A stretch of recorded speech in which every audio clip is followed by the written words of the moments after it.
What is up, YouTube? This is Martin Easton East, BingeGaming.tv, doing another coaching session. This time I'm with Baby Dragons, aka IR Dragon. Correct? That's how you say that name, right? Yep. Okay, making sure. One of my subs on Twitch. Cool dude. Wants to learn how to play Sivir a little bit better.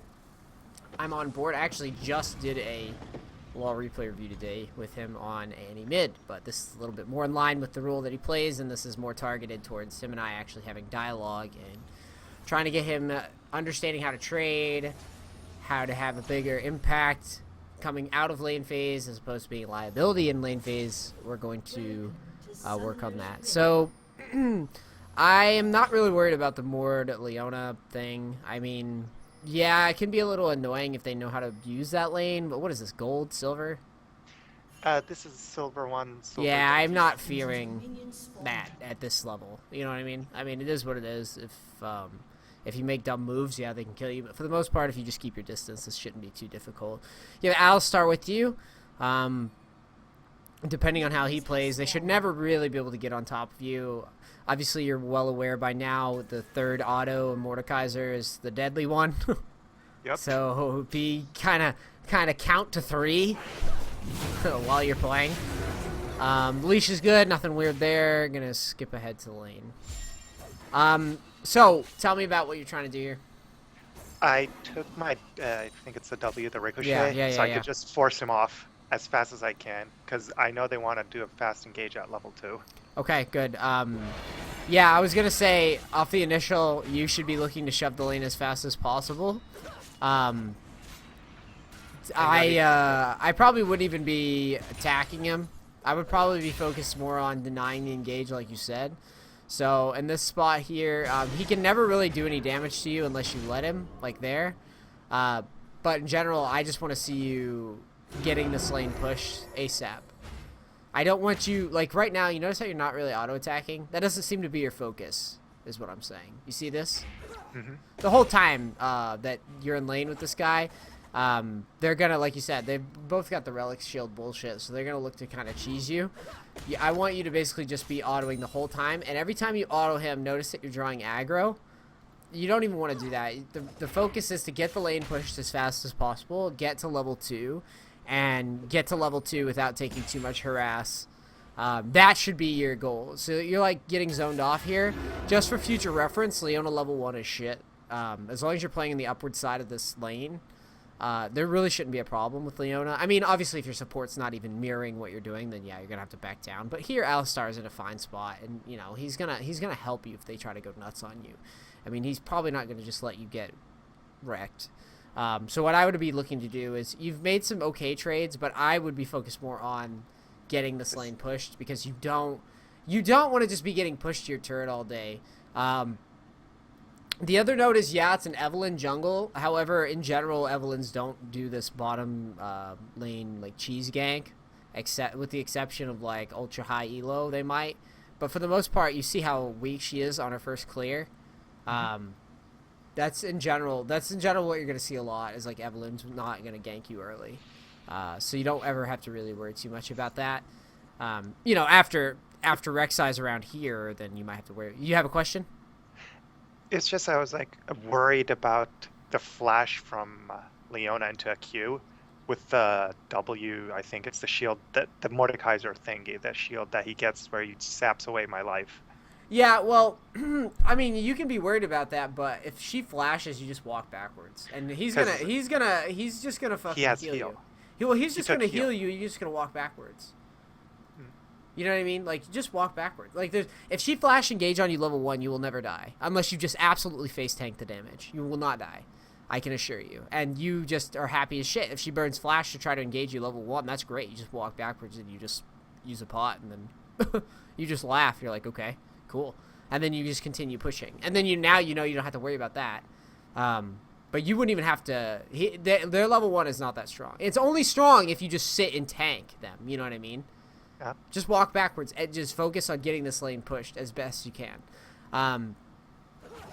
If we don't get it pushed, we don't get it pushed. But I noticed you like trying to poke the guy down. I would much rather you just make sure that you are trying to keep pace with this level 2 that's coming. Okay, wait. All right, this actually changes things. I misread this.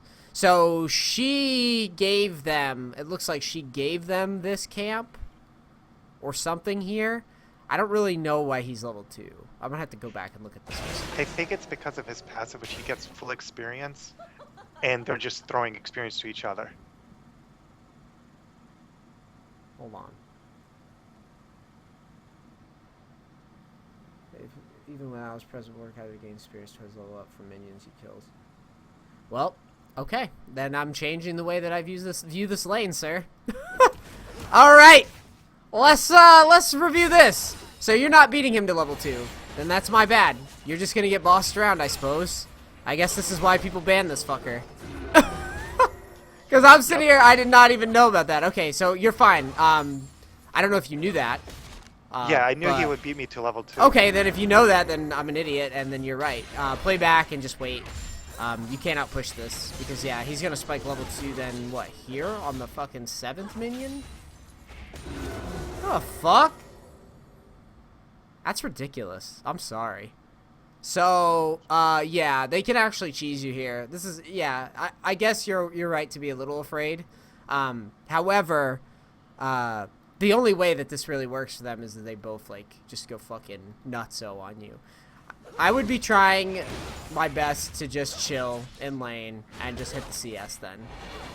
Because, yeah, in a brute force battle, you guys are going to lose to that lane. Leona hits level 2. You should feel pretty comfortable with this trade right now once she misses. And I like this. This is all well and good. Just an option here. So she goes in for level 2, she misses. As soon as she goes in, you're committed. And that's how you should view it. Not necessarily committed, but you should feel good about the spot that you're in. Once you're exhausted, you back away, which is good. You have your boomerang up. So at this stage, yeah, you can pretty much just shove the lane, free of charge, and Mordecai's just too low to really do much about it. So all said and done, that's good. How you played that is fine. I have no real gripes or issues about this so far. Farm-wise, obviously you missed a couple here or there. It could be a little bit better. But I can also understand you're a little scared of the engage, and that can make you hesitant to hit all the farm, Because if you fuck up once, it's gonna be fucking painful. Like I said, like kinda scared when it comes to trading and CSing. I don't know how to manage both at the same time. Well, let's back it up a little bit. Did I back up, or is this thing already broken? There it goes. So the way you should be viewing this then, I see you miss a bunch here. So you have your spell shield. So basically all this trade comes down to is be confident in this spot. Be confident and calm here. You have Alistar. You have all the means to get away from this in the world with your spell shield. Sivir is, in my opinion, one of the best. She may not just like go off when she gets ahead, but she will never technically feed, and she will always be pushing lanes. And I mean technically feed is in like you shouldn't really be dying in lane unless you just have a full-on dirt moment, because the most of the time that you're in lane, you're going to be pushing, and then the times that they really want to engage on you, you just E and walk away. And you don't even have to really worry about backing when you're low on mana. This is something that I picked up in the Korean solo queue ladder, is just because if you have your E, in order for them to kill you without mana, they have to aggress you. So in theory, you will never run out of mana, right? As long as you manage your spell shields properly.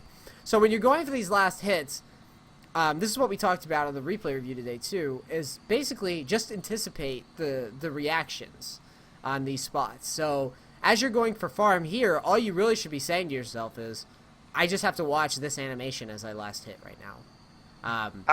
What? At that spot, I was waiting for the Leona engage. I was actually trying to bait the Leona engage. Why? I want her to jump on me, to combo her and push her out of the lane. Yeah, but the thing is, I don't... Okay, well, let's back this up here. You may want to try to like push her out of the lane or whatever. I don't even think you should be thinking about that personally. I think the only thing you should be concerned about is hitting this farm. This shit, you're never gonna kill her ever. unless she just derps, right? She has flash. She used exhaust, which I'll give you that. But in general, this is a lane that you don't really have the tools to kill her at this spot, unless she just, like I said, absolutely loses her mind. She'll die. But I would be focused, if I were you, hitting this CS. When you play ADC, your goal in life is to have the most farm in the room every time. If you look at all the fucking pros, the world's like double lift, fucking whoever, sneaky, whoever, they always have immaculate farm. Because you know why they do? Is because all this other shit of trading and going aggressive in games is secondary to them. It's secondary. It's like, oh, we have an opportunity, then, you know, maybe we'll try something. But I'm focused on the farm first. So for you and a lot of players, I noticed that they traditionally want to make some sort of like trades happen, but you don't care about that right now. The only thing you care about is making sure that when you come out of the lane phase, well, let me back it up even further. If you go for this trade and, you know, and a gank shows up, remember, it's Evelyn jungle, by the way. We don't even know where she is. Okay, if you go for this trade and she's there, you're going to die. And then you're sitting there going to yourself, well, if I just focused on farming, I would have gold right now. You see what I'm saying? Yeah. So, yeah, you might be able to just get this Leona to overcommit, outplay the shit out of them, and then snowball the game. Or, alternatively, you farm stable and you just win the team fights simply by auto-attacking and having more gold than everybody. So, a lot of the games that I play, like ADC on stream, you'll see me just kind of go, I'm farming. And most of the games, I'll win. Even if I don't get fed in lane, I'll just win in the team fights because I hit my CS and I have my basic items. And that's how I think you should be viewing this. I mean, in particular, this lane, to be honest. It's more that, you know, in general, I want you focused on farming. But really, dude, what are you really going to do versus these guys? They're tanky. They're brutish. They're on their turret. There's an Evelyn jungle. You're fucking Sivir. You don't have some, like, crazy all-in mechanism. The only thing you have is steady pushing and a safe disengage from engage, which is, by the way, Sivir picking a Leona is really good in my opinion. So I was the first pick blind. Yeah, so I mean, either way, you know, the fact that you have it here is great, and all you have to do is just push the lane back up, push the lane back up, and you really want, what the ideal world is, you're hitting the farm, and you really want this guy to come for you eventually, and then you just want to escape. That's what you want. Because you want to be hitting the CS and you want to be pushing so much that you're challenging this guy to gank you, which in reality, they should never be able to kill you if played properly, if you play it properly. So that's how I would be viewing this. So, like, going for the trades and stuff seems unnecessary to me, and as a result, you miss, like, 3 minions that you wouldn't miss, I think, if you were focused on it. You know, you might have, but in general, I'd like to think if you were trying to do it, you would have missed it. Yeah, I probably wouldn't have. The mid lane gank, let's see, Rek'Sai ganking top, let's see, Garrett has TP. I'm just seeing if there's anything for you to be considering here.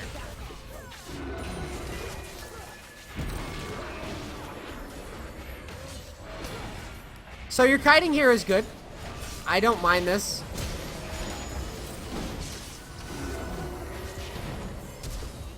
Okay, that flash is unnecessary. Thankfully, you win it.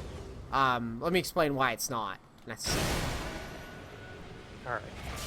So, she goes in for you.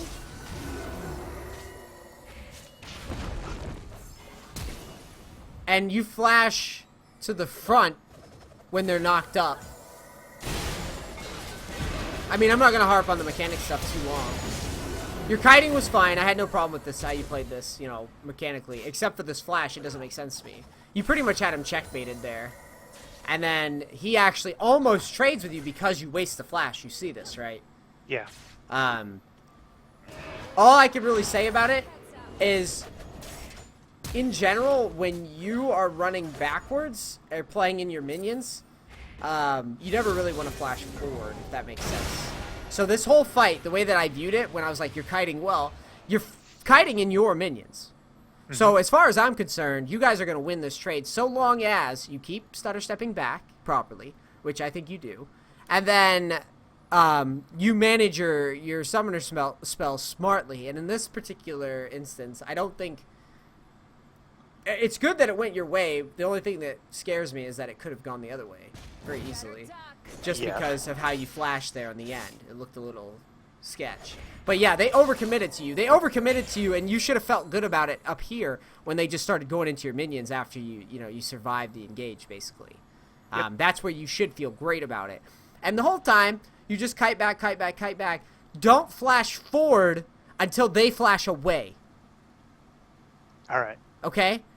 Okay. Keep your flash. Yeah, maintain the distance. Yeah, maintain the distance. And then that way, if they come for you, you just flash back. But flashing forward opened up an opportunity for you to get outplayed or, just traded. And that's not good. That's not really what you want. It's more of that, in general, ADC. You played it right. You played it confidently. You kited all the way back. And then at the end, I think you just had a little mechanical flop where it was like, I just flashed because someone's low and I'm going to flash. But in reality, you had control of that fight the whole time. And all you had to do was just wait till he burned his flash and then walk back. And then if you had to burn flash, then burn it, And for all you know, you could have kept it, which is huge, by the way. If you win a 2v2 and then you keep your flash, it's like, oh my god, I'm going to run this game over now. Because, once you get items back, they'll never be able to kill you. The jungler comes ganks, you 3v2 or whatever. It's a good spot to be in. So that's why I'm harping on the flash so much. But yeah, the engage here was really sloppy. Honestly, if Mordekaiser had flashed after you got stunned and went in on you, you might have died. I don't know. It's a pretty cheesy lane in that regard. I'll show you. It was watch when she flashes in randomly. Yep. So Mordekaiser, if he follows it up, so right there. If he followed that up, I think he might have died. Right there, on the stun, I mean. Yep. He, very, very lucky he didn't, because I think you might have died just off of the OP-ness. The OP-ness of the Mord lane, dude. Okay. But... Pun intended. Yeah, it's wild, man. It's really strong. I mean, they engaged you guys over minions and shit, and they almost got away with it.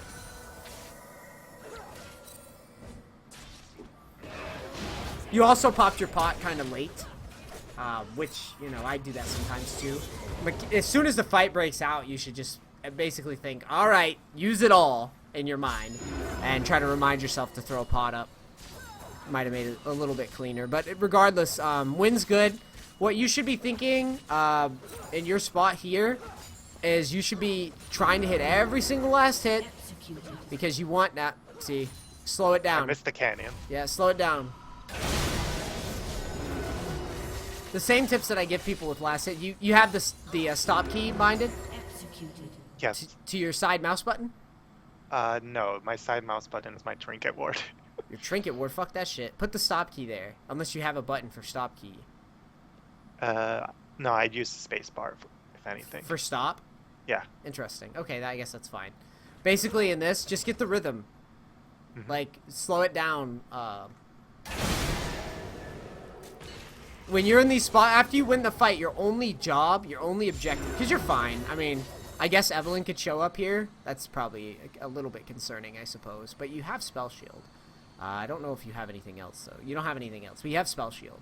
And you have an Alistar, who will bop somebody away if it gets ugly. But, seriously, when you're in these spots and the only thing you have to do is focus on farming, slow down and try to get the animation, the rhythm of the animations down in these spots. Really think about what's happening, what minions are aiming at what, and that will really help you. So when you farm this, you farm that. I know this sounds obvious, but I'm telling you, this stuff, just going over this stuff really helps people. I think I was more concerned about pushing the lane yes, through their turret. Exactly. The only thing is, there's no rush. I mean, the reason there's no rush here is because, I mean, you guys did just win 2-0. And now all you really want to do is get a BF sword. That's how I feel. You might actually have enough gold. No, this is how much gold you have pocketed. So 1266. Because of all the CS I missed earlier. Yeah, the CS that you missed earlier, and that's part of the reason that I harp on it so hard, is that you can win fights all day, but if you're missing the farm, you won't be able to get big items even if you do win. The items and the power spikes are key. The fighting and stuff is, like I said, secondary objectives to me. Yeah. Like, there's very few lanes that I play purely for the intent of cheesing the guy. Like, I play, like, Trinimir top, and I say, I'm going to do level 3 cheese. Yeah, I might level 3 cheese if he gives it to me, but the focus for me is always farming. That's why my farm's always so high. It's because that's what I'm really, truly focused on, just making sure my last hits are good. In some games, I get lazy, but for the most part, that's the intent. So where you've pushed the lane, I would have probably liked you stay in a little longer and try to get this wave shoved in too, personally. I think that would have been a little smoother. I know that we're a little worried about Evelyn, but based off the fact that they still hadn't left base yet, and we know that information, you had a little window of time where you were fine. And then Evelyn does show herself top eventually too. What's up? Yeah, she showed herself top just before my recall. Well, yeah, no, I'm just saying that in general you should have pushed up there just because you still have Spell Shield. She's not really, like, right now, she has 1 assist, but, like, you had Alistar there. Basically what I'm saying is I would have challenged that for her to gank. I would have challenged her to gank me there because Alistar probably would have just headbutt her away and then you walk away. I wouldn't expect you to die, especially with Spell Shield there. And if I didn't even burn my flash earlier. Yeah, probably. Yeah, exactly. If you kept your flash too, that's the other. No, but I just want this to the turret to penalize them more. Also to keep more of your farm up as well. You see how this is all dying. But it's really a small criticism, to be honest. Let's see what you have now for items. So yeah, pickaxe and it looks like brawlers gloves. All right, in the future, don't go brawlers. Just go for boots. I think I was like looking into getting the Blade of Avarice at that moment, just because he's going to be beating me in experience, and I wanted to counter it with gold. That was my thought at the moment. Well, I mean, yes, that's true, but you didn't have enough for Avarice.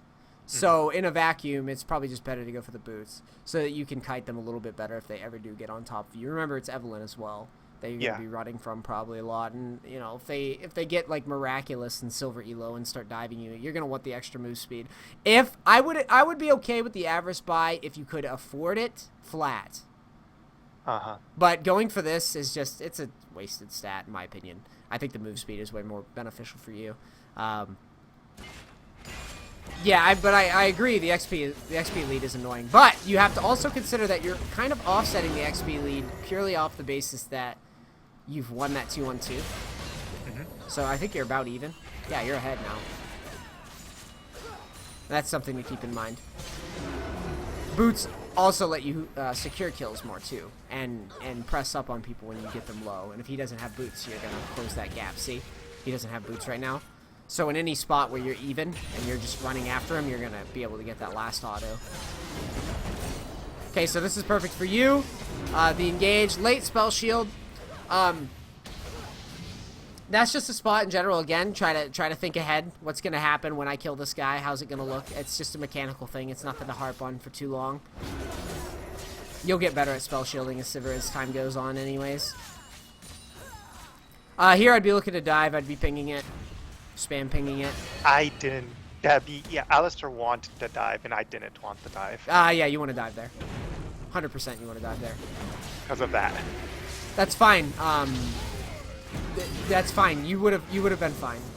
But see, you could have basically the way you played it so passively, in my opinion, is what cost you. I think it was a fine dive, or at least attempt to snipe the kill and then back off. I feel like you played it like you were very, very timid, and you didn't have any reason to really be timid. This is, again, this is one of those spots where you need to talk yourself into it as opposed to talk yourself out of it. So you kill Mordekaiser. You know where he is. Let's back this up. Let me put, if I was in your shoes, okay, that's what I'm doing right now. So we're gonna put the fucking Fog of War on the blue. All right. So Mordekaiser's dead. I'm checking death timers. I know he just spawned, Okay? Yeah. I would be spamming the shit out of this Leona right now. In my mind saying, well, if Evelyn comes in for the gank, I think I can live. I would say to myself, I think I can live right now if she comes in for the gank. There's a lot of minions here. I'm going to wait, and this is more of a skill thing here, okay? I'm saying to myself, I know that Leona probably doesn't have any way to stay alive if Alistar knocks him up in the air. So you're following Alistar. You're not autoing, okay? You're following him, okay? Notice how he comes in and you play back. Follow him in there. Let him tank. Like, let him lead it. You follow him in. And if it gets hairy, you just walk out and let him die. But there's no reason to not pressure it, if that makes sense. Mm-hmm. Because even if Evelyn shows up, as long as you're not tanking turret, you're fine. So all you do, you follow him in. You can follow him to here even. You don't have to go too nuts. You follow him to here. He goes for the knockup. You auto. You know, as soon as he does it, he has to tank it. Okay, you cannot tank it.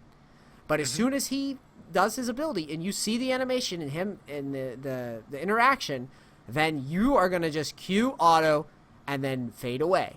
If you don't want to go deeper than that. But I'm seeing this as a free opportunity if I just auto Q auto and then back away. All right. Because you get the reset. And then what's really talking me into it is I see this.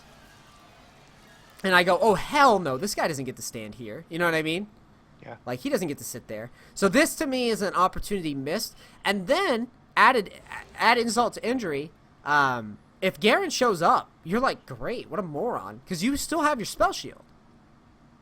If you play this correctly, the only thing you have to worry about, and as you're coming in, the only thing you should really be thinking about is, like, she might try to fucking blade to me. And that's it. You see what I'm saying? Yeah. Like, the more that you break this down and think about it, the more it looks just like a fucking simple dive. But the way you play it, you're very, very scared. And I think that you're doing yourself a disservice in this spot. You should be really excited about this spot, personally. You should be like, why is he staying? You know what I mean? Yep. And then, yeah, you could be scared. You could be like, why is he staying? Oh, Evelyn might be here. And then you assess it a little bit, and then you see something like this mid, and you're like, this is dive. Freebie. And then go in.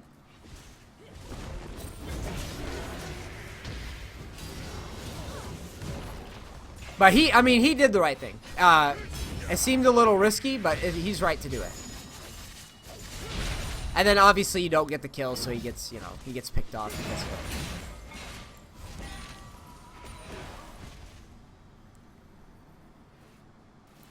it. Let's see here. So now you go for Average Blade. Yeah, so it's fine now to go ahead and buy it, I guess. If you're wanting that extra gold income. In general, your goal should be to farm well enough to get a BF sword so you can really... Because think about it, in that trade that just happened, even though I thought you were playing it very passively, also that trade was pretty sloppy. Hold on, let's talk about that for a second. Yeah, I took the third hit. Yeah, you got bonked. You don't, dude, no one wants to get bonked, man. It's disgusting. Nobody wants that. Nobody wants to bonk in their life. So, I think you just get a little greedy. You get a little excited, and you don't just take the win. You know what I mean? You do a lot of damage to him for free, and then you just kind of get in his face and tank minions. You just took half of his health away. Just take the win and back up, you know? Yeah. You see that? You just basically went from a 50% versus 0% trade into he beat you in the trade just because you stepped into minions. Yep. And all it takes is these replays, the coaching sessions, for example, to just see, like, wow, that was really silly. And now that you see it, though, you won't do it again. All those minions, he gave you it, and then just back away. And then now you're going to set him up later. Everything's about just setting people up later. Burn a summoner spell, back away. You know, burn a fucking ult, back away. Get him later.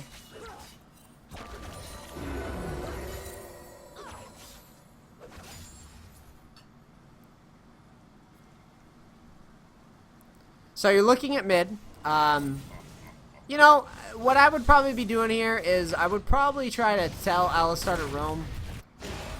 Because I'm not too scared of Mordekaiser. So that's on you, by the way. I want, like, in the future, if you see Leona roaming, just, you know, type in chat, like, roam please, I'm fine, or something, you know, I'm fine here, you can roam. Okay? All right. Okay. Just because, what are you afraid of? You know what I mean? It's Evelyn, Jungle, and Mordekaiser. So basically, you pop your ult, and you're probably gonna get away. Like, there's just no way they can kill you. So you tell him to roam because you want him to help your team. Because 2 reasons: you push on your own, and you get extra XP if he leaves. That's why you want him to leave, because you want to carry the game. So at the end of the day, if you have him leaving and roaming around, he might make some plays for your team. It doesn't become the situation where Leona's isolating your teammates, and then you're getting that free XP, and you come out of lane later strong as fuck, and people are like, how did the Sivir get so huge? But if he's leeching XP, then that's not good. Plus, Mordekaiser getting solo XP, plus the passive that I didn't even fucking know about until today's lesson. Basically tells me he's going to be ahead of you if Alistar stays. This is where everything goes sour. Alright. Here I do the worst play. I flash backward and do a bad step forward. Alright. I don't mind you messing with this. That's a good spell shield. Oh, okay. Yeah, I see what happened there. Alistar here was just flaming me. Why didn't I flash forward towards the Evelyn? Get the Evelyn and run. Well, yes, maybe, but, here's the problem with it. Before that even happens, I'll tell you the issue. You both try to contest in this spot, which looks like it's a good, healthy spot to go, but it's just you two, and you know that they're all there. Like, or at least you have a good reason to believe that they're all there. Garen's there. Evelyn's there. I mean, the support's gonna be there, because the support ain't gonna be up here by himself. So we know that there's at least 3, and then we know that mid lane is literally a walk away, and it's Talon who roams a lot.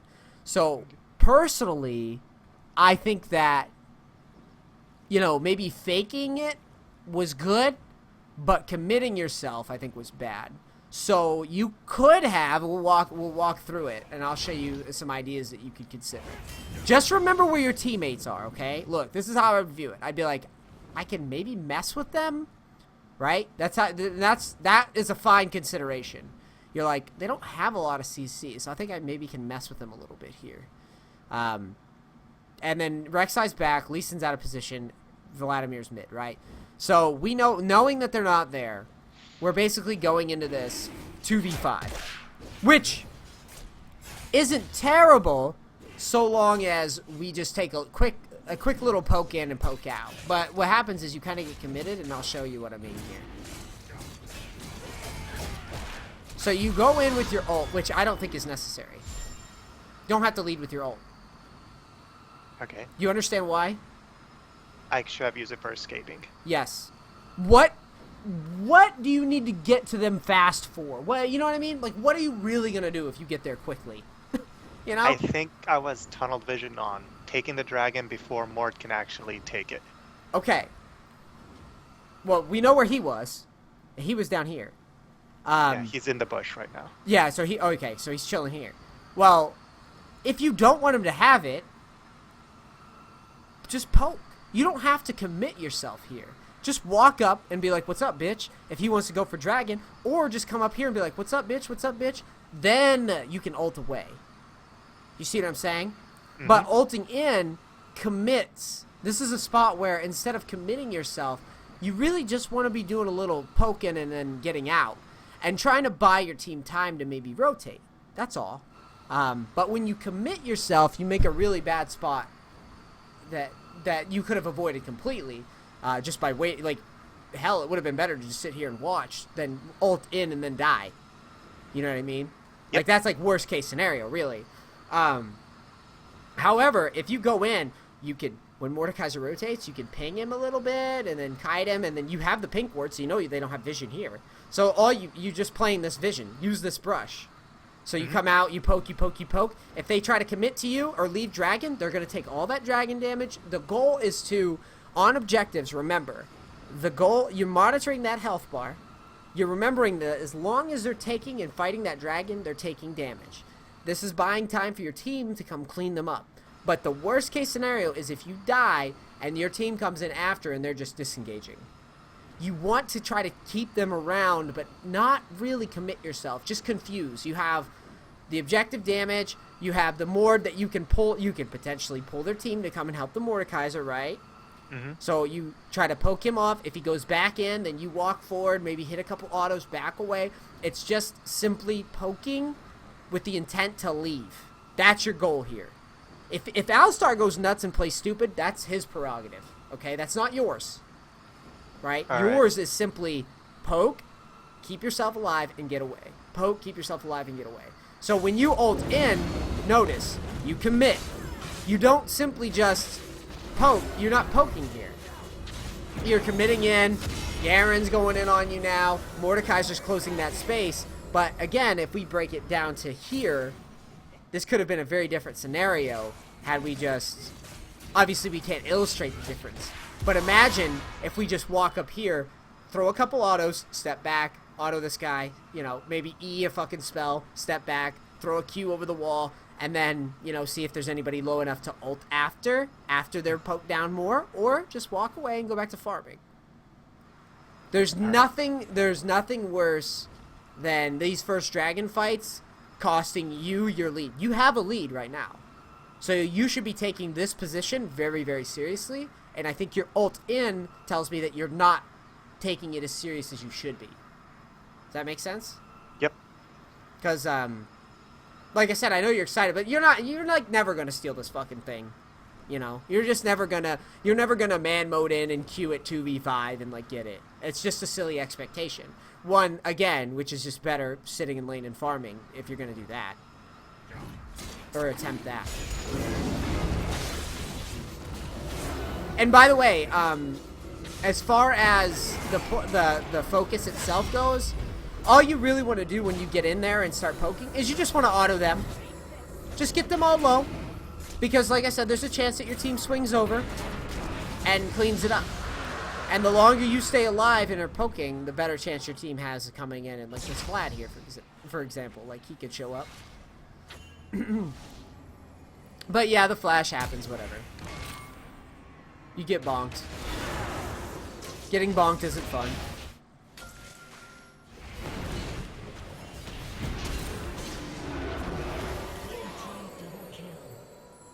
And see, with these lessons, you see that what I'm telling you to do isn't necessarily like a mechanical issue. It's just a decision-making one, right? Yep. That's all it is. Because if you see that spot again, and you're like, all right, I got two people here. My team is all over the map. There's 5 here. What can I do? And the only real option there would have been, you know, just poke and run. Or farm.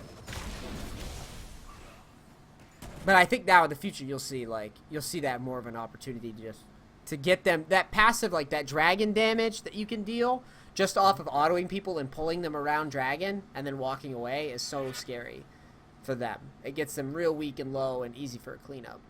Now, I'm not going to sit here and pretend that your teammates were like God's gift to League either. Because right now I'm seeing, I'm seeing a Vladimir who didn't really rotate, a Rek'Sai who's out of position for Dragon, you know, all these things. But I don't think it matters that much at this elo, personally. I think that farming well and making good decisions, like your 2-0 lead is huge. So just continuously farming and making sure that you're making smart fights is going to win so much more often than trying to make big steals or big rushes. Mm-hmm. So, I would be getting this tower down. That spot there, you don't have to take those minions. Just a fun little fact. You don't actually have to take those minions. You could just let them stay there and then back away because the wave will push to you eventually. So what you can do, let me show you. This is just an option. It's the whole concept of bouncing the wave. Okay? So, once we're coming up here... Okay, first off, once the turret's gone, try to make it so that the... once you're last hitting the turret, try to get it to like two range creeps, ideally. Okay? 2 or 1. Okay? With the intent of... So... Let that one more creep go, and then just leave and go into mid. And what that's going to create is basically this is going to slow push to you. You have an option. You basically have an opportunity to go into mid, do a quick little siege, and then come back down and collect the big wave. Does that make sense? Yep. That's part of the concept of, like, you know, bouncing waves is essentially. And the more I watch, like, Korean solo queue, the more I see that I don't actually do this enough when I should. But here's a great opportunity too, because they're going to have to deal with this. Or basically they're going to have to either push it or it's just going to come back to you. So you could come over here. And by the way, when you do get turrets down, I want to be clear on this. I don't want you to abandon farming or anything like that. But I do want you trying to get other objectives. And this is a great time to do it, by the way. If you have the wave bounce here, it's a great time to do it. Because like I said, it buys you that little window of time where you go, all right, I'm just going to walk over to mid real quick, do a little push of the lane, push this a little bit, see if we can get anything off of it, and then I'm going to go back down here and take my farm and then back, you know, buy some items or whatever. Or you could even back and then come and collect your wave here. And it'll be pushing Q again. Because all you're really doing right now is just pushing to them, you see. And giving him that pretty farm. What's up? My net derped for a second there. Oh, yeah. Lee Sin top, baby, the best silver champ. That's what everybody wants to see on their team. Lee Sin top. So Gary, can you put the share screen back on? Oh, is it fucked up? Yeah, because of the net derp, it disconnected me. Hold on a second. That's right. There you go, my friend. We good? Yeah, we Gucci. We Gucci. Let's see here. So Mordekaiser's pushing you anyways. At this stage, yeah, shove lane, hit all the farm, and then look to group.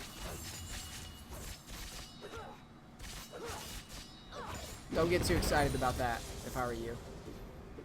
Yeah, you should just focus on farming. Don't get committed to that bullshit. No information on the map, you know? That's the only reason why I say. If there's more information on the map, sure, ult and fucking kill him. Get him to burn a flash, you know? But here, without the info, I don't like it. I do think he's immobile, and I think he's exploitable. Now it's looking a little bit more juicy to me. The kiting's good. He heals, exhaust.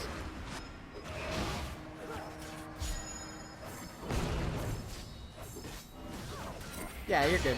That's fine. I like it. I don't mind it. I would definitely shove that, though. Go ahead and finish off that wave. I don't know why Alistar's backing. I would ping for assistance there. I don't know if you do that. He comes. Yeah, he does come eventually. Now I would back. This is not going to be good very often.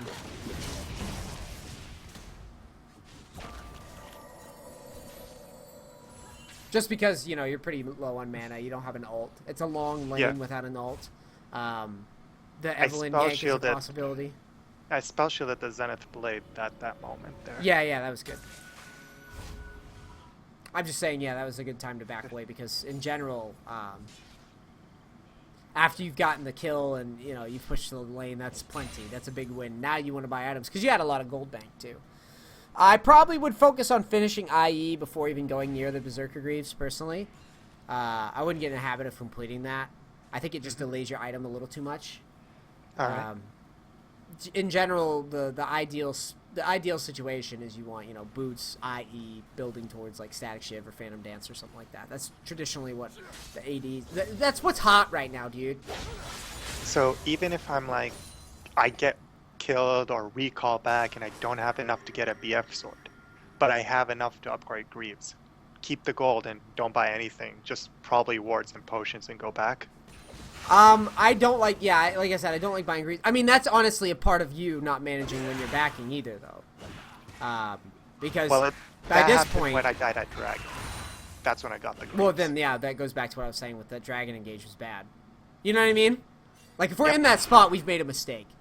So, but yes, I mean, in general, I would much rather you just wait Because the Greaves, like, delaying your IE, the IE is a significant spike of damage for ADCs. Alright. So I would much rather you just hold off, go to yourself, I fucked up, wait, get your item, because the Greaves don't do anything. They don't add really anything to your combat. Not anything significant enough to warrant delaying your big item build. Alright, so here, this spot, you know, your team, like I said, is kind of sucking. Not much to say about it. Leona goes in over the wall. Garen flashes. You flash. I don't mind it. It's a scary spot to be in. But, only one problem with you trying to re-engage is that Vladimir's dead. In an ideal world, you kind of just say, fuck that. And as soon as he goes over the wall, as soon as you see Leona going over the wall, or Garen flashing over the wall, you should probably pop ult first. So, let's break this down again. Remember, everything about this game is a simple math problem. It doesn't matter that they're all over the wall. As you've seen, one flash is enough to make it all even again. So here, you come in, you throw your Q. Leona goes in. You deal your damage. As soon as this fucking Garen flashes, yeah, I would ult and just fucking space out. Space all the way out. Then Alistar brings it back to me. Yeah, he does bring it back to you. The other thing, though, too, is you've got to know that they just have a huge leg up. I mean, let's talk about the fact that Mordekaiser has a fucking dragon flying around now, because Riot's hilarious with their patches. I mean, this is really stupid. This basically means the fight is 6v4, by the way. I just want to point that out. This is a 6v4 fight. So, regardless of whatever you're gonna do, you guys are fucking dead once they get around this wall. You know what I mean? So that's how you need to view it. You need to say to yourself, we are fucked if I stay anywhere near this, and you just need to leave, honestly. I know it sucks. Or just space so far back. Look at how you position, honestly. I mean, it's okay to try to help, but it's another thing entirely with your positioning. You got really excited to get in there, get dirty, get your hands dirty or whatever. When in reality, you should be like, I'm just going to wait and see what comes around that corner first. Right? Yep. You don't see these guys, but you know they're coming. I mean, you have to know that they're going to be there. Oh, I see the talent. You see that, and you're like, oh, shit. So in reality, I felt like your team kind of brings you into that, and you could have potentially avoided it and kited back a little bit more. But you got to see it coming.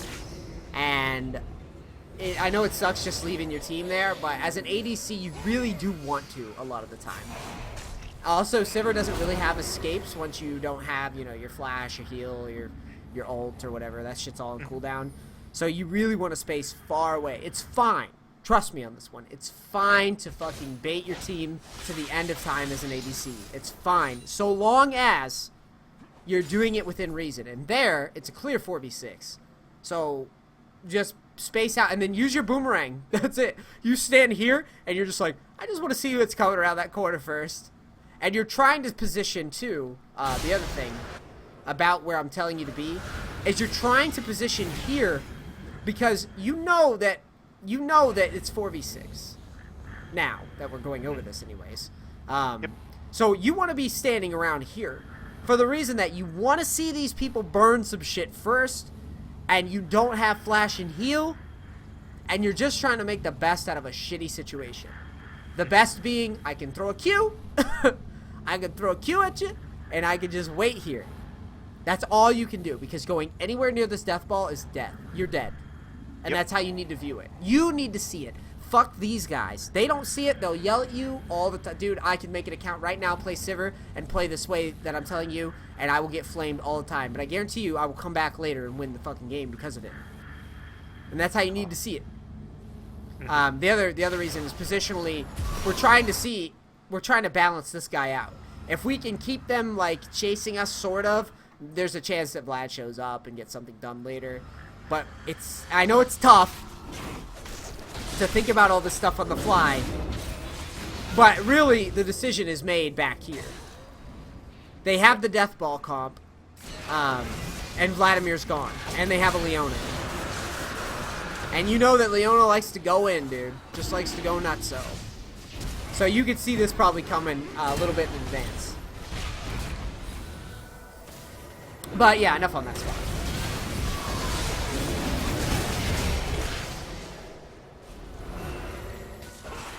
But just think about if you were able to survive right around here and get Vlad a chance to come in. You know? Yeah. You could have maybe got something huge out of that with a nice ult. Who knows? I mean, that guy's shit, but... you never know, dude. You never know. You could have the dream ult just one time. That's all you need. Just one, honestly, with Vlad. Especially Vlad Sivir. Hell yeah. They got good synergy in team fights for sure. If you can get it. I mean... He was dead. It's 4v6 with Dragon. Just gotta bait your homies, dude. I mean, all things considered, you really do have a big front line with, you know, Lee Sin has the worst build I've ever seen, but at least he's got tank items. Got fucking Randuin's and a Dorn's Blade. That's next level shit, dude. You got fucking... I don't know what this does, but he's got it, and you got Alistar. So you got, like I said, you got the front line. You got Rek'Sai, for some reason building damage. 0-4. 0-4, just killing it, dude, just slaying it. But that's also why I say you need to bait these guys, because that's the only value you're gonna get out of them. Let them take as much damage. Yeah, they're useless at this moment. Take as much damage. They're useless. And the other thing you got to remember: every team fight you survive, you're getting XP. Like you're getting XP in that if your team does happen to squeak out a kill, a trade. You know, as I say in a lot of these videos, you know, there's a chance that if you played as good as I'm telling you that you would have lost. I don't think that's the case in this game, by the way. I think that there's some things, like, specifically this fight was pretty pivotal, in my opinion. But there's a chance that if you stay alive and your team miraculously takes a kill, you get that XP. And you know what I mean? You get a portion of that XP. So every team fight that you, just like this fight here, you dick around, you stay alive, you get shit done or whatever, that's XP that you're building. That's golden XP that you're building.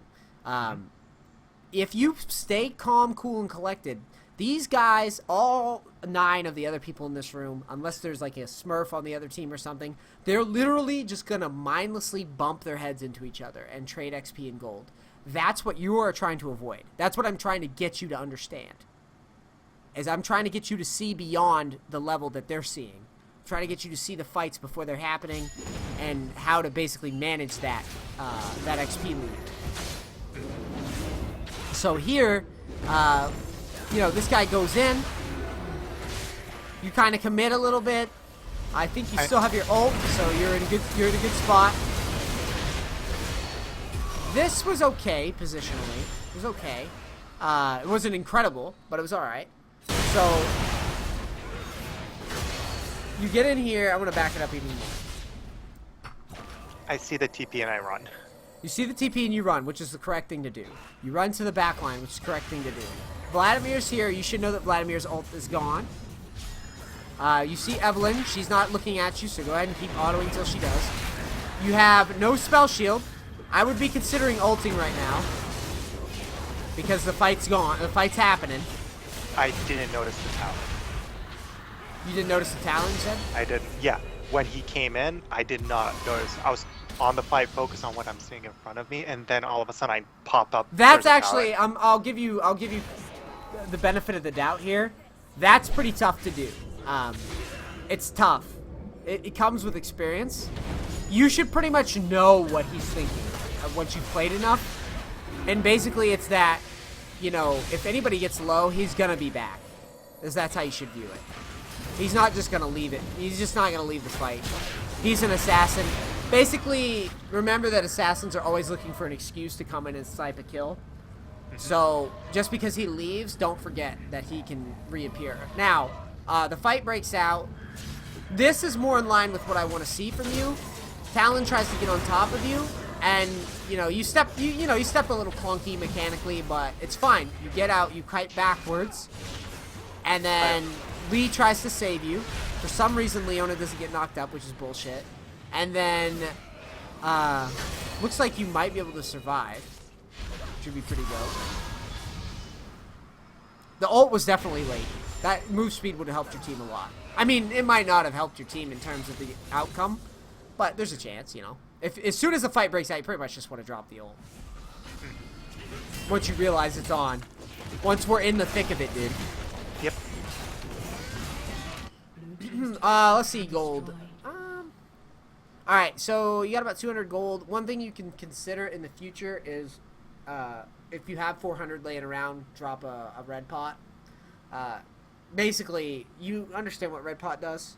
Yep, I usually do get it, especially after IE. I go IE into a Wrath Elixir just because of the sustain from the lifesteal. Yeah, that, and you do understand that every time you get an assist, it resets, right? Yes. Okay, so that's a big thing for AD carries. Yeah. It's something that if you do it and the other guy doesn't, can make a big difference. Especially I usually buy it, keep it, and wait until a team fight breaks and pop it. Yeah, that's a good idea. Okay, positionally, that is just you not thinking. Yeah. But it's a rough spot though because it's Talon and you don't see him, you don't see Evelyn. This is just an experience thing. It comes with time. That was him. The mistakes happen. The mistakes happen to people up to fucking Diamond 1, dude. But at the end of the day, when you're coming into farm here, it's like a mental APM thing. I talk about like mental APM. Like there's things that you can't be doing with your hands in this game, but there's things that you can be doing with your mind, which is basically refreshing your brain on what the fuck can happen to you if you come out here. So do like a mental check every time you're just coming into lane. Like you're just walking up. Instead of getting mad at the situation, do a mental check. Just be like, they have a Talon. So if I show up here, he might just do some cheesy bullshit. That just sprint up to me, you see? Sprint up to me with some bullshit and just fucking eat my face. So maybe I should just sit back a little closer to the turret here. They have an Evelyn, they have a Leona. Maybe I should just play a little bit closer to the turret here. Unless I have, someone up my ass like Talon or the whole team's here. I mean, Alistar and the whole team's here. Then, I could understand you being here. It's very important that you keep yourself honest, I guess, for lack of a better expression. All right. But just constantly be like, what can happen to me? How can I get fucked over right now? That's basically what you should be doing. Every time you're coming into, especially the mid to late game scenarios where you're outside a lane. Because remember, one of the big issues with ADC is that you kind of get off in your own little bubble yourself. Mm-hmm. You forget what's going on in mid, especially if this guy hasn't. And to be fair, he really hasn't ganked you much this game, this Talon. Yeah. And same with Garen. Garen, Evelyn, they still really haven't fucked with you much. So it can be very easy for you coming out of lane phase to just kind of forget that they exist. Unless you mentally check yourself. And there's plenty of opportunities after like big fights to just try to get yourself to remind yourself about how this game looks right now. It's like, okay, who the fuck am I facing? And what are they going to do right now? And if you can get yourself aware, at least aware of it, you'll avoid little spots like this. It's just it's like a mental APM, dude. Just write like a little checklist of things to consider. Like, do I have wards? Do I have this? Do I have that? Do I have a red pot? Who has, what assassins on the other team? Who's fed? All these little things that you can constantly be reassessing. Who's good on the other team? Who's bad on the other team? It's just all little information bits that you can use. What? It was at this moment during this time of death, I was started like typing to my teammates like, where are all the pings? Yeah, we're against the Talon, we're against an E. I'm the only one buying pings. Where are the pings? Where are the pings? Like, all the pings that you see on the map that ever were dropped were my pings that I dropped. Oh, yeah. I mean, dude, I'm with you, by the way. I don't think your team's very good this game. However, that said, I do think you could have done more this game, though. I'm, like, trying to be able to, like, have this team and be able to carry them all. Yes. That's the thing. And the spot, I'm telling you, this spot here at the Dragon was pretty big. The first Dragon. This was a big one. The other stuff is that's in addition to this. That the other stuff only opens up because of this, in my opinion. Yeah, Lee was going to suck. Yeah, Vladimir was going to suck. But you were 2-0, right? So, at the end of the day, like I said, farming big and picking smart fights goes a long way. As long as you are the disciplined one. Because once you get a lead, the only real way you get shut down is if they truly go solo queue hero and isolate the shit out of you, which rarely happens if you position right. They generally won't. And I'd like to add, good management of your XP basically means Talon can't 100-0 you, since you have heal. Unless he gets like hyper fed, which he's fed now. But him and Evelyn. Yeah, I mean that's super scary now, but it's still important to look at the fights in particular though, because they do. I mean, outside of the first dragon, because there are chances for you to potentially come back and snipe off some kills if you position and are thinking about what's happening. The stuff in the mid lane getting picked off, like that shit, like I said, you'll get more experience with that. It happens. But we're definitely trying to avoid forgetting what's happening at random moments of the time. Because you got to be the one, man. You got to be the man that knows what the hell's happening before anybody else does. One of the key things, too, a lot of this game is like knowing what other people are going to do in other roles and other positions before they do. If you can get that down, you'll be rocking, especially in the ADC role. Because ADC at the end of the day just becomes a kite fest. And if you basically mitigate any sort of engage with superior positioning and kiting, you're never going to have a problem. Especially with a champion with a spell shield. My friends usually tell me, it's like, my problem is the champions that I play for ADC, it's only Jinx, Ashe, and Sivir. Sivir is good. Jinx is good. Jinx, even Ashe is good. It's whether or not you position well, that's what's on you. Your positioning here looks a lot better, actually, in my opinion. It looks like you spaced way better. In advance, even. Yeah. The last time you were like in that. This time you're thinking you're being much more respectful. And this looks good. That's what I want to see. You see what I mean here, though? Even if this doesn't go your way, which it does. Look. Look at this shit. I'm so happy with this. Here I went I couldn't ult.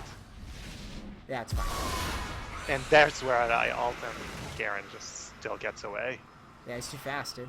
And then my team was flaming me. Why didn't I ult way earlier? Oh, they don't have a right to talk about anything. This Rek'Sai is clueless. I don't know. Now, I want to go back over this again. I want you to see how you played it. Night and day, dude. Night and day for me. Yeah, I adapted during the game, but not before. This, yeah, exactly. Exactly. I saw what happened the second dragon, and I tried to fix it on the third dragon. Yeah, this honestly, it looks ridiculously passive where you're standing, but it's completely right in my opinion. Because there's nothing you have, like I said, you have front lines here. You have teams that you need to bait. And you're doing that right now. You're reeling in the newbies. Look how far they're going. They shouldn't be here, by the way. The red team, they shouldn't be chasing this far, but they are because it's fucking silver. That's why I say a lot of this game you can come back just by positioning smartly in team fights. And here is exactly now. Watch how you stand. You have all the shit going on. You space farther back. You're like, okay, I'm just gonna chill for a second. This is what I want to see. I want cooldowns gone. Notice all that committal to this fucking, I don't know what that is, an Alistar? They focus all their energy on Alistar, then you get the Vladimir ult, and now you're like just autoing and dealing a fuck ton of damage. This is more in line for me with what I want to see with your positioning. I want you respecting the engages and taking them very seriously before you get to this point in a game where, you know, you're behind and you're like struggling to like piece together team fights. You see, this is good. The way you played this, you may, you know, at the time that it happened, you may not have thought that it was anything special, but I think this is good because of how you didn't commit to anything. You let the fight come to you. That's all you got to do at lower elo. I'm telling you. Farm well and just let the idiots just come to you and just kill them when they do stupid shit. Here, you probably could have just queued. Now that we look at this again. You probably could have just queued over the wall. You probably should have secured that one. That's a mechanical flop, which is minor to me. The positioning is what I'm happy with. Mechanical stuff just comes with time. The positioning and the decision-making stuff, that's the shit that really matters in my opinion.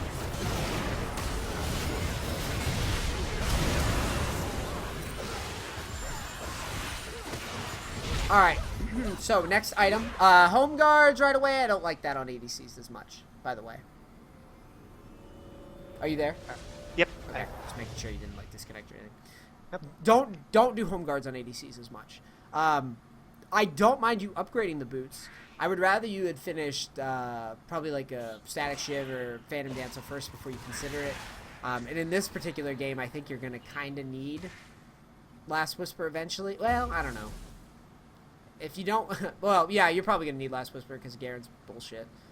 Yeah, I went directly Last Whisper over the Static Shiv.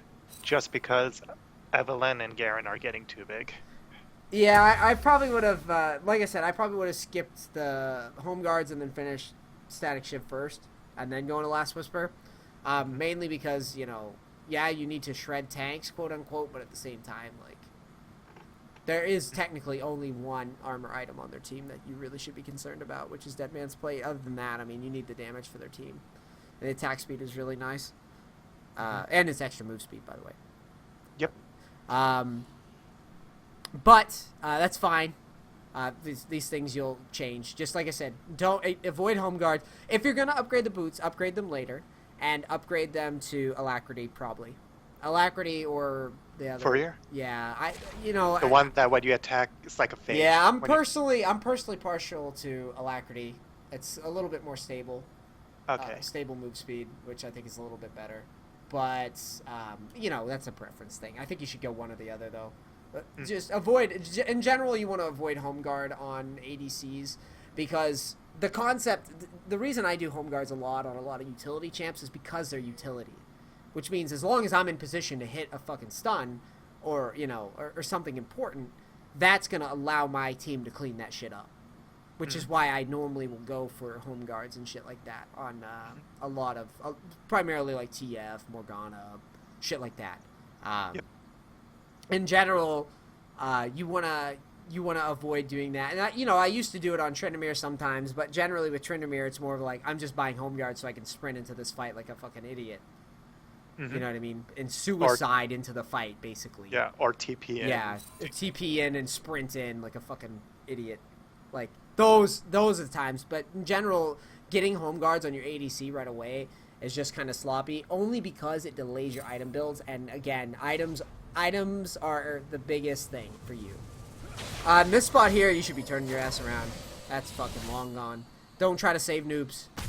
Because this Talon, as soon as he sees you... Okay, he's an idiot, by the way. That Talon should have just... As soon as he saw you, he should have switched focus. I would have. If I was Talon and I was that fed. Look how huge he is. He could have killed you. to be honest, now that we look at this...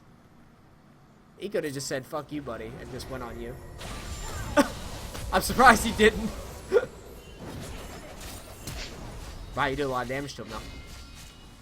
Yeah, my boomerang crit. That boomerang, dude. Kind of sloppy spell shield, it happens. I was expecting Rek'Sai, because she was doing nothing, to not turn around, and he's going to jump on me with his silence. That's why I popped the spell shield. Then she popped it would have looked like a genius if he flashed and did it there. I guess it's fine. It's a pretty long cooldown, though, so you got to be careful. So, let's see now. What do we got? So Garen's trying to chase down Rek'Sai, pops everything. You should know that Garen doesn't have ult. Try to make a mental note of that as you're coming forward. This spot here, you make a nice little getaway here. Garen goes kind of nuts. Your focus here, alright, let's talk about that. No, actually, I'm going to back you up even further. I'm going to slow it down and just run my thoughts through, and so you can see what I'm thinking here. So, Garen comes in. You should be thinking, well, if they dive here, they're idiots, right? That's the first thing you should be thinking. It's a pretty risky dive. However, you popped ult. Now they're on the turret. Your focus, you notice how you're stepping forward here? No. You should be here clearing this wave. That is it. All this extra poke and shit, you can't be taking that. You wanted to be here and just clear this. That's it. Nothing else. It's 5v3. Remember the +1 rule. So you technically, if they did freak out and dive you, it would have hurt. I mean, I don't think they would have been able to do it because Garen doesn't have an ult. Pretty sure Leona doesn't have an ult. There's a lot of things that they don't have right now, and they're kind of bruisery. So if they really want to dive in and they're wrong, they're going to all die. So, in general, it's on you. Again, you want to carry the games. So unfortunately for you, You have to come up with a way to delay the game, which in the case of Sivir is clearing the waves. So if you take too much poke here, you can't clear the waves. Objectives lost. They're closer to winning the game. Longer objective stands, the more opportunities for them to throw, which is why the whole Tryndamere top shit is so successful for me at low elo. This is because I just split push and people just fucking throw everywhere. You know, I keep the game alive for another 20 minutes. Someone's going to do some dumb silver gold shit, and then I'm going to win. So for you, your focus in this spot should be, all right, I need to keep my health up. I need to clear this wave. Because if I get too low, this fucker is just going to go, fuck you, and he's going to go on me. But you see, you're already kind of low. And this is pushing it. Here, your team isn't really in position to clear, so I don't mind you backing away without much health or mana.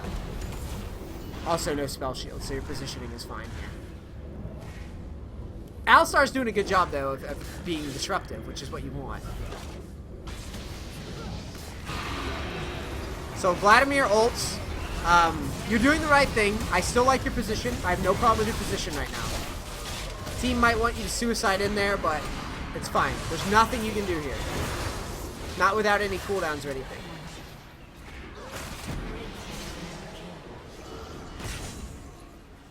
And yeah, I mean, at this point, they're just really far ahead, and you know, you're doing all you can. And I got hit by Rylai's. Yeah, you got hit by Rylai's. That shit hurts. So yeah, this is a good starting point because you do get the lead. Back here. You get like a Garen, and this Lee rune. I mean, he's just an idiot. Like, basically, if Lee just stays top and pushes, it was so worth it for you. But then he follows him like a moron. If he followed earlier, when the first TP came in from Garen, maybe. He didn't even need to follow him, dude. He just needed to push top. The only reason I say that is because that teleport is so Garen. Look at this look at this bullshit. So he just recalls. So like Garen teleports, right? And this, yeah, again, that dive. I forgot about that too. Don't be afraid to go for that. You had plenty of space. You had plenty of wiggle room, I should say. But here, like, there's just no way he's ever killing you. You know what I mean? Mm-hmm. And it's like, he teleports here, and it's like, just push this fucking lane and punish this guy. Instead, he comes down, basically taxes you, splits XP with you, and then goes back. Yep, nothing happened. Yeah, just a complete waste. It's something that, you know, you can't really be too mad at. It's just this is the elo. But I can be critical of you on the dragon and the dive. That was big from me.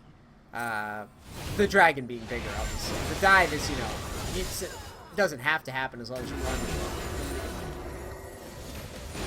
But we'll look at this one more time and then I have to go. Yep, no problem. So yeah, I want to run this by you again. So can you tell me why this is wrong? Rek'Sai, Lee Sin are far away. Vlad is nowhere looking towards to commit to come towards Dragon. I know because they just want to fight in mid that Leona, Evelyn, and Garen are at Dragon, and I have vision of Mordekaiser bot. That's right. So for the most part, yep. Yeah, go ahead. Yeah, and I'm going 2v4 up to my knowledge. Yes, it's 2v4 at best, 2v5 at worst. With no information on Talon. We can assume he's probably near, though, because he roams and moves around a lot. And he just pops up in front. Yeah. So, again, if you had simply just walked in. Rather than ult. Yeah, just literally. Just walk in, you know, have your spell shield up, and just kind of float, and just try to think about what can happen. You know, you'll have your spell shield and your ult, you had all your summoners. You were in a great spot to poke and not commit.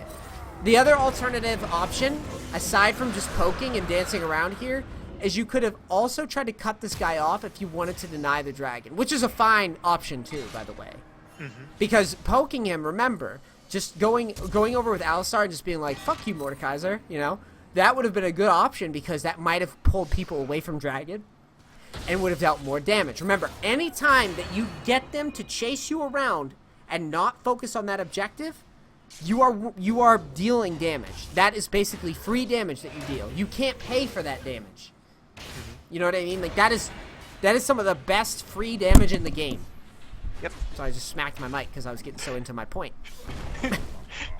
But it's like, it is true. It's the best damage in the game when you can get them on an objective, doing the objective while you're getting like autos or pulling them off of the objective. And you gotta remember, how many times have you watched my stream in solo queue where I'll be focusing the objective, my idiot fucking team, there'll be like 3 people and they just leave.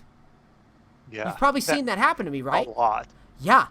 Why? It's because people just come over, and at Diamond, people are more aware of this concept of just, I mean, walking up and then just walking away. You know, stuff like that. Just fucking with you. Because that's what I want you to do there. I want you to see that less of a, I'm going to go in, and more of a, I'm just going to fuck with these guys. You know? Just going to throw some autos out, and then be like, you can't get me, bitch. Yeah, act like you're stupid, really. Hey, I'm here. Everyone chases me. Nope, I'm not. Yeah, exactly. Be like, yeah, I'm coming in. And you literally just come forward, and I want you to adapt that confidence into your game of, instead of ulting in, come up with a scheme of, I'm just going to walk in here and just auto them. And if they try to commit to me, I'm just going to spell shield, and if it gets really ugly, I'm going to ult. And then I'm going to leave with flash if I, for some reason, get caught. Mm-hmm. And that's how you should construct those engages in your head. And then, like I said, up here with the Baron stuff, with in my games, it's the same concept. You'll see time and time again, people just fucking chase off of the objective while 2 people are tanking the objective. And these guys are taking a fuck ton of free damage, and that leaves your team an opportunity to come in and pick up the pieces. But if you just get picked off here free of charge, and you don't pull them around, these are opportunities that you can create for your team. Your shitter teammates can clean up people that are 15% HP. I assure you, they can do it. But you have to create it. You can't commit yourself. And also, another big sell point before I go, is that when you have that clear advantage coming out of the lane phase, when you're the 2-0 guy, you need to think like, I'm going to carry these noobs. I will not die for free, and I'm going to position like it. And trust me, you don't have to take many risks at this elo. It's all about just, like you did later in the game. I don't know if we can find the fight right away, but later in the game at this dragon fight. Oh, the 3rd dragon. Yeah, where you positioned like somebody that was playing like a carry, in my opinion. You played it like, I'm going to bait my shitty teammates, and then I'm going to clean all this bullshit up. Now imagine if you were doing that and you were like 5-0 with items built up. You know what I mean? Mm-hmm. And what else before I bounce? Oh, itemization stuff.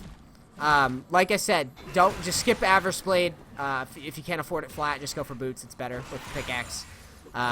Obviously, complete items.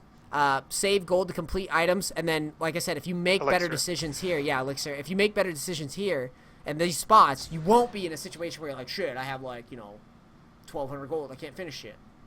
Mm-hmm. But yeah, man, was this helpful? Yes. Okay. If I can just ask one small question, though. Sure, absolutely. I have an issue every game. I'm 100% loss against the Vayne. Against the Vayne. No matter who I choose as an ADC, I lose 100% against Vayne always. Against Vayne? Vayne. I never know how to lane against her. I've tried Caitlyn, I've tried Draven, I've tried Sivir, I've tried the Ashe, I've tried Jinx. I always use the lane. Well, the one thing you gotta remember, okay, I was gonna say, your lanes, Sivir, Jinx, and Ashe, all can struggle versus that particular champion. Because, what you described, they're pretty low mobility for the most part, and Vayne's mobility abuses that. The key thing to remember with those lanes is that there's windows of time where you win and there's windows of time where you lose. And in general, Vayne is like a top tier ADC because it's so easy for her to beat every other ADC 1v1. The key is ignoring her 1v1 potential. So in lane, you really shouldn't be dying in lane unless you just fuck up. But I'm betting what happens to you more and more often is that after or towards the end of lane phase, you got to get isolated by her ult, and then she just kind of runs up on you. It comes down to anticipating the times when she's going to want to all in. Draven, by the way, is a great fucking pick against her if you can play it. Caitlyn's a great pick against her if you can play it. but you have to sit and watch Vaynes for a little bit, or at least have some experience on Vayne to know what they're thinking. You can beat them, and technically you could even out-team fight them very easily, because a lot of Vaynes have the Vayne syndrome, where if they don't get fed, they're useless, and they just like suicide into shit. But one of the big things is this game, I didn't see you doing a lot of split pushing or anything like that, or being off by yourself. But let's say for the purposes of discussion that you get into the trap of being down here by yourself randomly, that's where Vayne will just print cash on you all day. In level 6 power spikes, Vayne will just light you up if you get caught in some CC and a dumb timing. Because all Vayne is an all-in champion after 6. She's just going to try to all-in you. So all you just have to do is really, at the end of the day, adjust your positioning, just like we were talking about these team fights. Adjust your positioning to reflect the fact that you expect that, and let the Vayne hang himself in team fights. Because most of the time, Vaynes will either oversplit, they'll suicide in team fights, and you just sit there, and when they overcommit to something, you just auto them down. Because you'll have way more utility. Sivir has way more utility. Jinx has way more utility than Vayne. Caitlyn does. Ashe does. Draven, if you farm well, same concept of just farming well, Draven will literally 3-shot Vayne. But at the end of the day, I have a feeling, and without the replays on hand on a Vayne game, we don't have the information. But I have a feeling a lot of it has to do with you underestimating the all-ins. That's it. Pretty much. Is that pretty accurate? Yeah. I mean, I've had it happen to me where I'm just like, oh, okay, I guess I can't be there. Once you hit 6, it's downhill for me. Yes. So the key thing is to try to bully her off the farm as best you can early, and then once she hits 6, just play back a little bit. In the instance of Caitlyn or Draven, the key versus Vayne is that you just got to hit the E's. Both Draven and Caitlyn have E's. And if you can catch Vayne with one of those E's on either one of those champions, a good E pretty much wins the 1v1. Because with Caitlyn, you just, you E backwards and then Q, and then you're like, what are you going to do now, bitch? Same thing with Draven. If Vayne tries to go nuts on you, you just go, okay, I E. If I hit you with the E, I'm going to win. Because I'm just going to fucking shred you there. But yeah, if she gets to run train on you, get ahead of you, or like all in you, and you position poorly, yeah, she'll beat you. Alright, man. I gotta shut it down for now. Alright, thank you. I hope this was helpful. This will be on YouTube. And YouTube, thank you very much for watching. This is one of my subs. It's IR Dragon, right? Yes. I'm always like, was it Lair Dragon? Or IR? IR. IR Dragon. One of my subs. Guys, if you enjoyed this, like, subscribe, all that bullshit. And if you want to do lessons, just message me on Twitch, Twitter. And yeah, I'm out. Peace, crackers.